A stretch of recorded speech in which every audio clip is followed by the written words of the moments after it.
Oh, what are you watching? Hang on, I'll pause it real quick. Oh, what do you got? It's Geshe Michael Roach doing a talk on emptiness. Well, who's Geshe Michael Roach?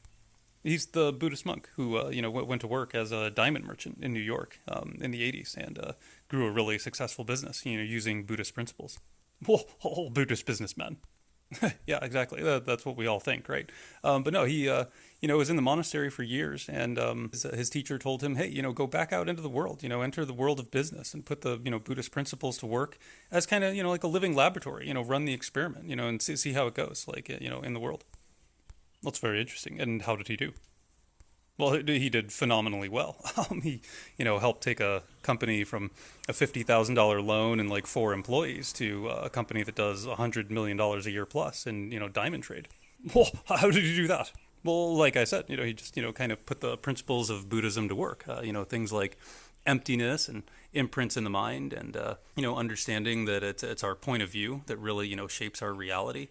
And he says something very interesting too, that the diamond trade, they're making jewelry, for like J.C. Penney, Macy's, stuff like that. Is a one where there really aren't deals, to be had on the goods. Right, gold and diamonds just kind of cost what they cost. Right, yeah, gold is a super fixed market, and diamonds are pretty fixed as well. Like there aren't really any, deals to be had. So the whole business is about, how you're interacting with other people and interacting with your own mind and the market and the dynamics of business. Very interesting stuff for sure.